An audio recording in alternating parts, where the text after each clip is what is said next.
G'day, welcome to the Four Walls podcast. My name's Josh and I'm your host, and I've got my co-host with me, George McNabb.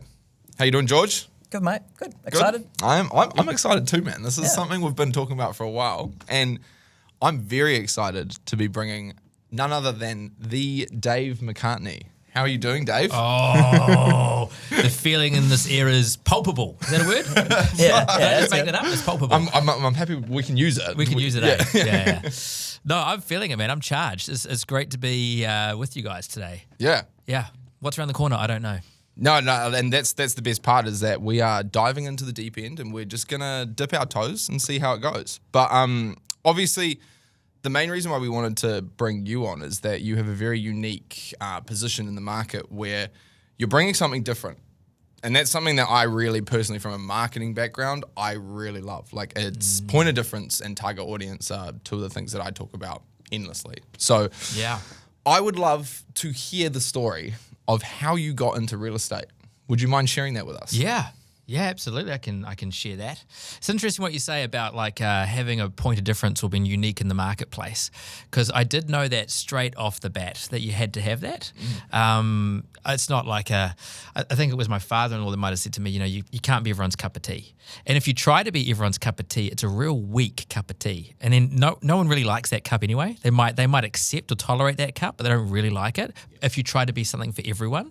So it's better to kind of be you and be something that's memorable and be something that's be the best version of you. And then if you get a couple of haters, but that's at the sacrifice of getting like 95%, then go for it.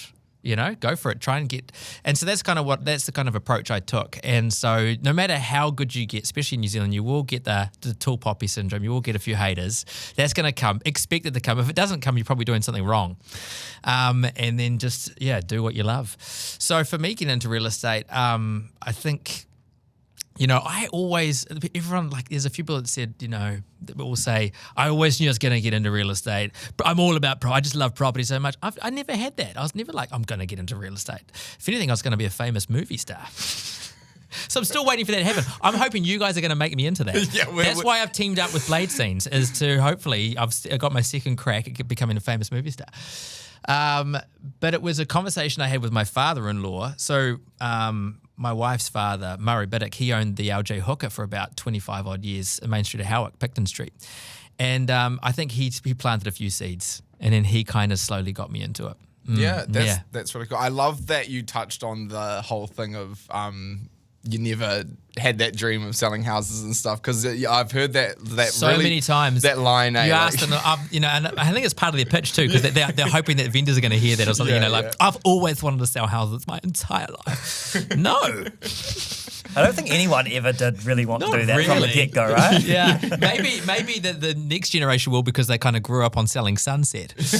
But we never had that, you know. The two common phrases that you hear are I just grew up wanting to sell people's houses, and the other one that is what is it? It's moving people's biggest assets and stuff. Yeah, something like moving their lives from one stage to another, and helping them with that transitional period in their lives. Yeah. I mean, you get older, you start realizing the importance of that. Now I wouldn't do anything else. I absolutely love it. It's like finally, it's amazing when your passion, your skill sets, the things that you love line up with what you do. And so now when I'm in that, your life just resonates on a whole nother level. So I'm lucky to be doing this. I'm very, very lucky to be doing what I love now.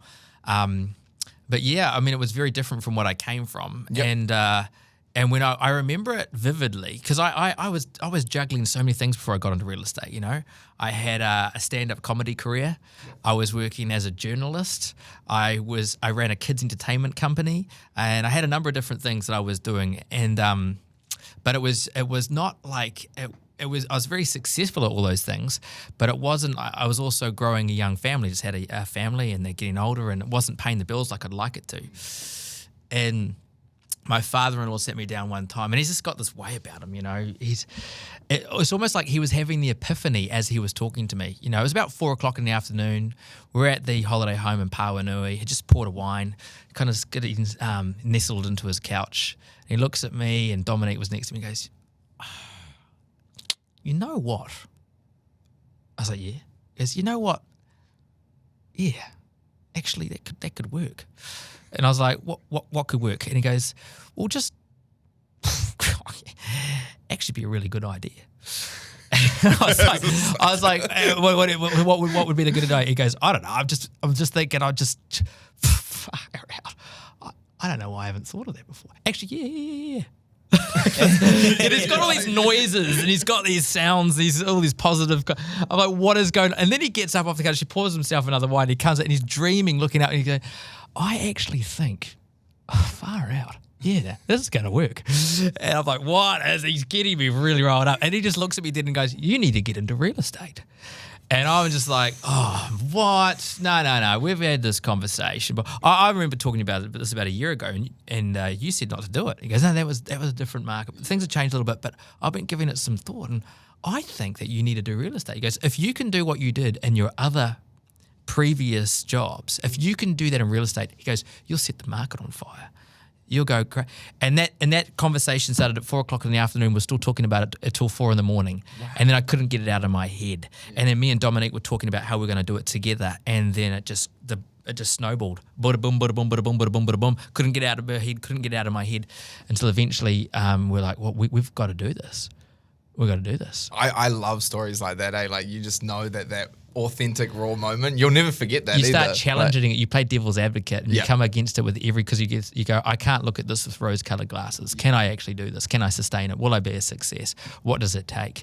And so not just getting caught up in the hype, but going, what does it take? This, and this, and he said to me, he goes, you don't need to be the most intelligent to get into real estate. Some of the most successful real estate agents are idiots. Because you don't need to be the most intelligent. You don't need to be the smartest person in the room. And it's not rocket science, but it is hard work. Yeah. And if you're prepared to put in the hard work, it's simple, but if you're prepared to put in the hard work, you will do very, very well. And I remember I had to make a set because I'd just been accepted, which was a big deal for me back then, these days. But I'd just been accepted into the New Zealand International Comedy Festival for me, which was a really big deal.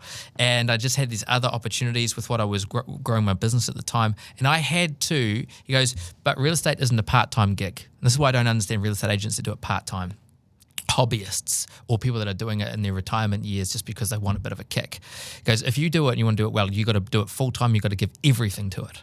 And I remember just going, oh man, okay, so I've actually got to give up all these other things. So I had to shut all the doors on everything else I was doing, close it up, sell the businesses in order to get into real estate if I wanted to do it wholeheartedly. Yeah. So I had to do that. So it was a big decision, but man, I'd never change it, and I love what I'm doing right now. I'm glad I did it. It doesn't sound like you'd ever look back. No, I think as well that's like a really important piece to take away there because so many people do kind of try to dip their toes in the water or they don't kind of fully jump in properly and then they never kind of see that success that they were hoping for because like, I've heard it 100 times, right? People always say like real estate isn't a career, it's like a lifestyle.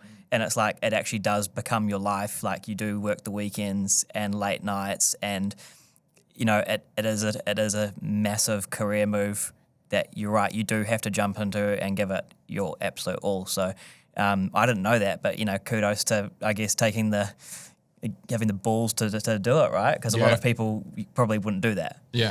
No, that's right. There's no kind of salary or wage or anything like that. Yeah, can we touch on that quickly? Like, how was that for you with kids at the time? Did you have kids back then at the time? Yeah, I did. Yeah, so like that must have been quite scary for you and Dom to jump into that. We had so many people tell us, don't do it. Yeah.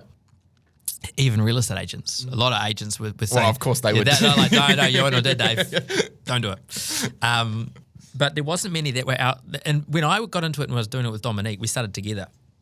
There wasn't really many husband-wife duos. Like it's a thing now, and there's lots of, and now everyone's pairing together. You've seen that all over. But back then, it wasn't really a thing, and so that was unique in itself, and the fact that we had kids. So I didn't know anyone out our area that were our age doing real estate, and that had kids, 2 and 4 years old. So it was like, oh man, how do you do that? So it wasn't easy. The starting it because we're having to juggle it around and had to get babysitters and then tag teaming back and forth and doing everything we could to make it happen. It was we had a lot of support around us. We had to for us to be able to make it work. It's like it's a lot of sweat equity, I call it. Yeah. You know, putting in this because, you know, your front end loading, it's not money you're just putting time, energy, effort, everything into it, every resource you have. But we didn't have a lot of money putting anything into it just to make it work. And you're moving very slowly. But then when you do hit orbit, you're away. You know, it's like, I think the best analogy, it's kind of like that rocket ship going into outer space. At the very beginning, you're burning millions of dollars worth of fuel, and you're hardly moving at all, and there's fire and everything's going off, and nothing's happening. It's just going. But then, the momentum builds and builds and builds, and then it hits outer space, and it's just going light years, and it's moving, astronomically fast with very little effort, just a touch. Yeah, it's going. Nothing could stop it. And that's kind of what's happened with my career too, is a lot of it happened at the start, just pushing out, and now I can just work on fine-tuning it and getting it better and just tweaking it. But, it was that first part is the hardest part. Is the first 5 years, I think, is, building a name, building trust, having people recognize what you do. Because how many years into it are you now? About 6 or 7 years into it now. Yeah, I think it's about 7. Give or take. Yeah, give or take. yeah. Roughly about that. Yep, nice. No, that's cool, man. Like, obviously, like, anyone watching at home at this point, if you are a real estate agent that is thinking about getting into it, I don't know if you've been picking up on this, but there is some serious, like, gold mine stuff that Dave's been talking about through some of those key points, and I think I'm glad you touched on it before, George, but I guess my key takeaway from that convo with you so far is there doesn't seem to be much point in it ever being a part-time gig, because everyone that I've worked with that's been successful in it, it's literally their whole lives. And you'll find this funny, but I probably have been tried to be recruited by a real estate agent, branch manager. Every single time George sends me for a sales presentation, I'll pretty much get an offer. And I just say the same thing every time. I have so much respect for you and everyone out there that does this to an amazing job, because I couldn't do that to the full extent that you guys do it with the 11 p.m. phone calls and all of that stuff. I think work-life balance is something that's always been really hard for me and important for me. And so there's just so much respect for what you guys do, because when you get to that area where you've got to, you get to celebrate your success, but at the same time, like, you are also so much a part of those people's lives, and you've done some really cool stuff for them. And obviously you would have probably a bunch of amazing stories that you can call on from that. Yeah. And I guess that's a nice little segue for... Do you have any particular thing that's coming to mind right now? And because I don't want you to like dig too deep, it's more like, what's the one that comes? Is there a favorite story you have, like, from real estate? It can be either a career highlight or a specific situation with a vendor that you were like, damn, that was cool. Man, that is really hard. That is really hard, because obviously we see so many transactions happen, all the time, my team and I. And the thing is, you are involved so frequently at such a critical, axiomatic, point in time for people. That what I say, because a property often represents someone's lifetime of hard work, and sometimes we don't recognize that as agents because we can see it as numbers, just another sale, it's another commission. But you're actually This is why it's so important, and people can see when you understand that someone, say you're a plumber, or a mechanic, or whatever it is that you might be, banker, and you've been working 30 years, and, sweating, toiling, and all of that money is now wrapped up in one asset, and then you're going to sell that asset, and you're going to choose somebody to represent your property, selling that house to maximize the profit. And you that's all of my work, that's my lifetime, and I'm going to give it to you. So you better know what you're talking about. You better know what you're doing. Cooker. It is a pressure cooker. And so when you do it well, the joy, the satisfaction, the reward in doing that is huge. And we see that all the time. So it's really hard to pinpoint one. Yeah. I mean, I had one happen last week, which was amazing. Oh, and the joy in the room when the husband and the wife, they got up, because we just got them a deal that just it was just what they needed. Yeah. Settlement was perfect. The price was, they were over the moon. The timing that we achieved it in, we got it sold within like about 8 days on the market, and they needed it to happen really quickly. They needed the perfect settlement. They needed the right money, which was well over where the buyer feedback had been, and we got them. We got them, and just the joy that they did this massive embrace. They kissed one another, then they poured the champagne, and they were just so happy. And to be witness to that, and in the room was just so rewarding. Yeah.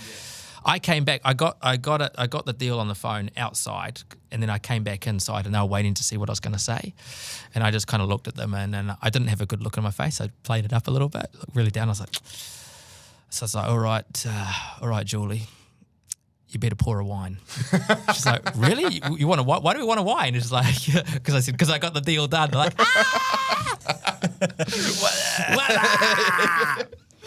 break out your champagne glasses. Yeah, and that must be so cool to see all feeling. That pressure like just come washing away at once. Because in that moment, it's make or break, because it's either that or the opposite. There was no in the middle. We had to make it work, and otherwise, they couldn't buy the next house, and then that person, they couldn't buy the next house that they were looking for as well. So there was a couple banked up on this one. So so that's probably one that just comes to memory recently. That was a great moment, and I think that's a testament to like what a good job that you and your team do on such a consistent basis, right? Like if there's so many of those stories, because obviously you are dealing with quite a high volume of houses, that's an amazing thing. Like if that's not something that you can pin down, and there's just so many of those, and then it's recency bias is the thing that comes to mind. That's a good thing, Yeah. So I really like that, and that's a testament too to not just myself but my team. Yes.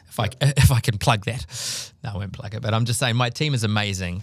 I love the way we work. I've always, if you got like a basketball team, like the dream team, I hate that thing, the dream team, because almost every real estate agent team calls themselves the dream team or the A team, something like that. So I won't do that. But I see ourselves as being like a tight knit team of real estate ninjas. Yeah, real estate assassins. Leave it to Dave McCartney to coin a term that no one has ever coined before. Yeah. Wait for that to come out. But, silent yet deadly, right? Yeah. I don't know how silent we are, but yeah. So that's really cool, man. I've got something a little bit on the other end of the spectrum for you. And here we go. I don't know if this is something, because like you're a very like happy-go-lucky guy. You're very positive energy. It's very enjoyable to be in the room around you. But has there ever been a point where you've thought about leaving real estate? I don't know if there's been a point where I've thought about leaving real estate. There have been points that have been really hard, because it's it's a roller coaster. Yeah. There's ups and downs, and you can be loved and hated in the same day. Yeah. In the same hour. Yeah. You can go through a moment of ecstasy where someone's like, "Oh my gosh, I'm going to name my kids after you," and they just love you. And then you can have another phone call where they're like, "Man, how dare you? You've just ruined everything." And whatever that is that's happened in their life, they've pinned it on you because you're the real estate agent. And so that you just get the business end of the stick from there. So you can be loved and hated in the same day. But sometimes you can have like hate after hate after hate if you're going through a real bad patch. So it depends on. And then in those moments you can go, "Oh man, stuff this. Why do I do this?" Yeah. So you can certainly have those times. Yeah. You've got to be so careful, though. You can't ever lose. This is the thing. You can't ever lose your cool, because you never know what that moment's leading to. So sometimes you've got to be really bite your tongue if someone's saying something or accusing you of something, and you've got to be like, "All right, okay, cool, that's cool." That's professionalism, eh? Yeah, 100%. You just got to really just. I think that's a good opportunity for us to kind of like peel back the curtain for you a little bit. We're well aware of that pressure that comes to you guys, because naturally that overflows onto us if something goes wrong. Yeah. Especially if it's something that's related to anything that we've done, whether it be the photos or the video or something like it was a rainy day. It was a rainy day. And unfortunately, George's weather machine was broken that day. So I'm sorry to all the real estate agents out there that I can't control the weather. You guys must get that. We've got the new weather machine coming next year, guys. Don't worry. That must be the hardest thing for you guys is the weather, right? Yeah. Yeah. Because but then again, like at the same time, as you say, we can't control the weather, and people must know that. Yeah. Another big thing as well is like market conditions. We can't control market conditions, and it's same thing with you guys, right?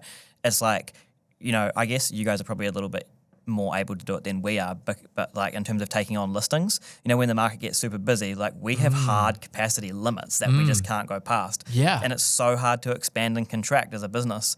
And same from like seasonality from summer and winter and stuff like that. So, there's like sometimes we have like constraints, and we do everything that we can, and we like bend the rules as much as we can, but sometimes you just can't. You guys are incredible to work with. I love working with you guys. Cool. You guys are such a professional outfit and so accommodating. And I think what you do it's raising the bar. Yeah. It really is raising the bar. And it must be difficult when you get you have to reschedule because of weather. Yeah. So, it was going to be Tuesday. Oh, look, the weather's terrible. Let's make it Thursday. But then you've got probably every other agent going, can we make it Thursday as well? Because we can see the sun's on Thursday. Then you probably had your bookings that were based on Thursday. And then you're like, what do we do? 100%. It's got to be tough work. I have to use this as a moment to give some credit to the people that deserve the credit. Because if me and George didn't have our two secret weapons, Amy, Lou, and Jennifer Lou, we would be in a very bad spot. So all of those credit to what you're talking about comes down to just having a great, like your team is the team of ninjas. I don't know what our team is. Summarise? Maybe you got summarised. Yeah. Other than ninjas, you got the summarise. But we have a very similar opinion about our team, and it's not just the girls, it's everyone that we have. We've done a really good job of attracting a really good team of people that all follow the kind of same thing of like, we want to be, and we perceive that we are the best real estate marketing company in the country. Mm-hmm. And so to do that, you have to have a great team behind you, same way that Team McCartney operates. And I think that's where it all starts and finishes. Yeah. Yeah, for sure. And we do try to build longer lasting relationships with our clients. So it's not just like we understand, like same as you guys, right? Like what you guys do, even though it is transactional, is not transactional, because a person might sell their house 3 times, 4 times in their life, right? And they're probably going to stay in the same area. So like you want to kind of retain that relationship, and the client's value isn't worth 1 sale, it's worth 4 or 5 sales. Same thing with us, right? For us, it's a yearly relationship that just keeps going on and on and on. So that's kind of what we try to do as much as we can too. Yeah, definitely. Yep. Definitely. This is not a promotional podcast, Dave. Exactly. We're not supposed to be talking about ourselves. That was my fault, okay, guys? That warning. didn't mean to happen. I flipped the script. Yeah, here's the money. Yeah.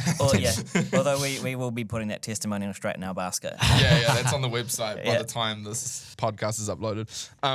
The thing that I would like, how much have you done in terms of like, have you done any kind of coaching or any kind of like nurturing? Obviously you do it through your own team, but have you ever been approached for that kind of stuff, or like is that something you're interested in the future about, like running your online webinars and Dave's secret to success? Yes, my 5 keys to success.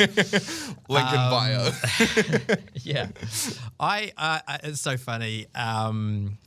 Because I feel like as soon as any real estate agent gets a little taste of success, they want to be a coach or be perceived as a coach. Because I would love to do it at some stage, but yeah, I get to do it pretty much every day through my team. So I'm always coaching and training my guys, and that's fantastic.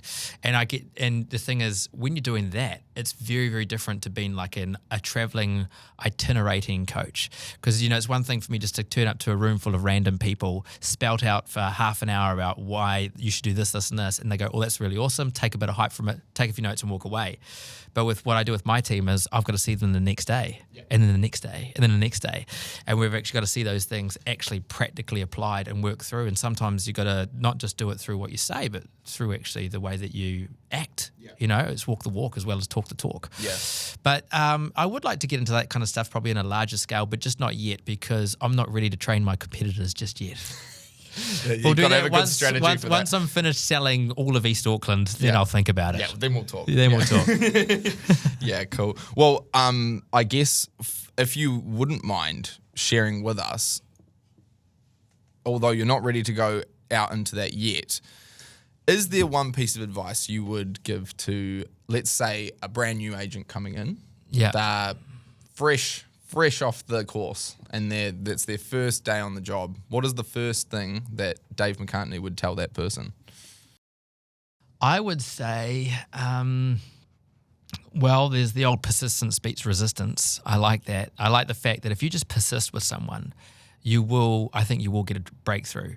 There's something about, that persistence, but also that comes across. Like you want to build in rapport. It's so hard, even for someone like me. Like if I could say, look, I'm the best salesman. I've got a track record. I can show you that I'm what we can do with our properties and how we can get you the premium price.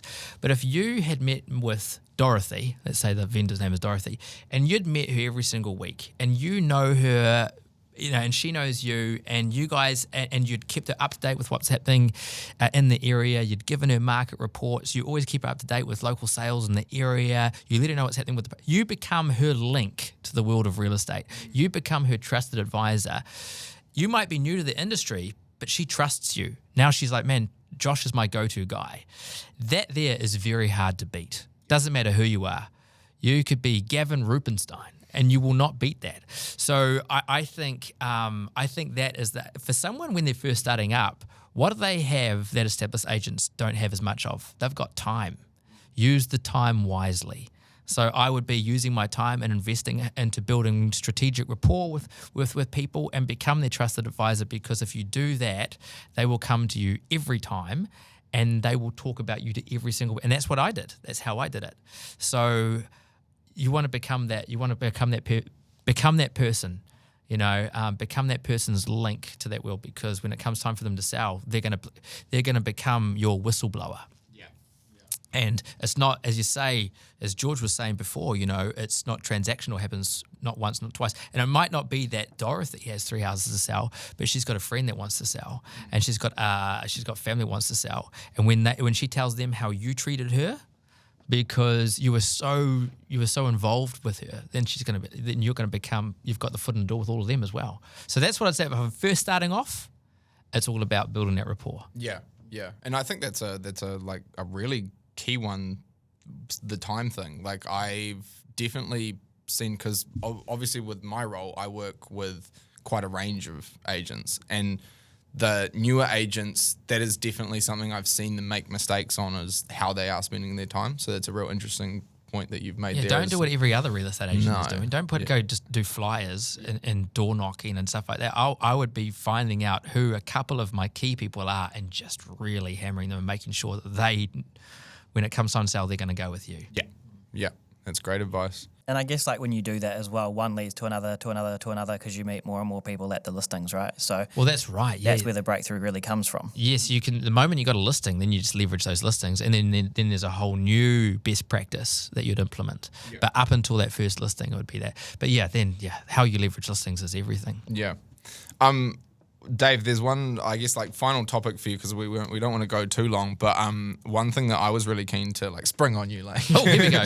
Classic Josh. But what is your perception on all the new era of agents coming in that are utilizing social media and digital marketing very well? What's your whole, like, I'm not going to give you one way or another on it, just a neutral, what's your perception on the whole thing? On the agents doing that? Yeah. Like, and how, I guess, its effectiveness. Yeah. I think it's super effective. Yeah. I think new agents need to jump on it. Like, the landscape of real estate has changed a lot in the last 5 years. And it's changing every year. It's changing every 6 months, how you utilize it. So you got to keep up to date with those trends. Doing a lot of it and doing it right are two different things. Someone could be like, oh yeah, I'm really good on social media because I post every day, but it's rubbish. And no one cares. If anything, it's actually doing them a disservice. And that doesn't mean they're great at social media just because they post every day. So it's about controlling the content you have, and also making sure that value always makes its way back to your client. If it's just for you and you alone, it's going to be seen as just promotional, self-promotional. I think it's average. But if you can learn how to make sure that you're getting yourself out there, whilst also there's a strong undercurrent that value will always flow back to your clients, and that savviness is something that obviously you possess and that your clients will then gain the benefit of, then it's really great. And yeah, I think you need to be utilizing all those different platforms because that is the future. If you don't do it, you'll be left behind. Yeah. Yeah, I mean, I think I'll kind of add on to that. It's like, just as you were saying before about kind of building that rapport with, those people. I think with social media these days, if you do it right, you can build rapport with a massive amount of people, right? If you become the, authority figure on your relative platform, whether it's TikTok or Instagram or whatever it might be, you might even not be that much of an agent, but you have this perception of authority, of the trusted source, the trusted advisor, as you used before. And then people will come to you organically rather than you having to go out with them organically. So I think that's exactly it. I've had people that have been watching me for 3-4 years, and they'll be like, so when you go to meet with them, they go, well, we know everything about you. We've been watching you for the last few years. And so now it's just one-sided conversation. It's a funny kind of conversation because it's the first time you're really talking to them, but they've been watching you for years. Yeah. So you do. Yeah, you've nailed it, George. It's you build it. It's a one-way rapport, but there will become a time when they do approach you, and then you can, So yeah, I think that's why it's important to have that consistency about what it is that you're doing online. So and being aware that they're watching everything. That's why it's important to know who your client is. To know who your niche kind of clientele is and play to that, because you never know. You've got such a wide range of people that you're talking to. So it's going to come down to that thing of, being everyone's cup of tea versus finding out who you are. So yeah, there's like, for me, a lot of stuff I do can have a little bit of humor to it. Sometimes it's a bit quirky or whatever. But I've got a huge clientele, but I will have the occasional person every once in a while that might go, oh, Dave's not for me. And because he's too out there. I'd rather someone who's a little bit more reserved, or, someone who's a little bit more whatever it might be. Because if you try to be, if I changed myself to be someone who's like, okay, I'm just going to be a normal person who is like, okay, yes, this is how we talk. This is how we, if I became that, then I'd lose the 95% to please the 5%. Yeah. And this podcast wouldn't be very interesting with that person either. No. I don't think you would have got the invite, to be honest. Next on the agenda, we're talking about your favorite experience. Just to, I guess, summarize what both George and Dave were saying from like a digital marketing perspective, target audience is very important when you're doing this stuff, and then perception is everything. Those are the two things I wanted to summarize for anyone like listening and kind of learning as we go. Those two takeaways are very important. Perception in the online world is everything. You can. I'm a big believer in manifestation. I don't know if you guys are, but I think that there is a power in sort of following a goal and a dream, and if you keep willing that and believing that into existence, eventually it will come true, because I think you just naturally put yourself in the right position to kind of do that stuff. That whole thing with social media perception only feeds into that and only like helps that come true. If anything, it's kind of accelerated that whole process. So yeah, really good points from you guys. And honestly, I think that there's a lot of value that has come out of this podcast. It was very entertaining to talk to you. But hopefully people watching at home were reading between the lines, because there are some really golden nuggets for you guys watching at home. Thank you so much, Dave. Pleasure to be here, guys. Yeah, we'll definitely have to do it again. I like the idea of a Dave McCartney too. A regular. Regular. Maybe we have it as like, a feature special, where Dave returns. Maybe we make it a regular occurrence. It could be a regular thing. Yeah. Actually, am I the first? You are the first ever podcast. Just remember that, the rest of you guys. I was the first. Okay, I'll remind them of Everyone that. in this chair after you. Yeah. That sounds good. It was like Bill Murray to David Letterman. He was the first one on there, and then he was a regular. Yeah, that's our thing, maybe. That's our thing. I love it. Awesome, guys. So glad to be here. Cool. I appreciate it. Thank you. Cheers.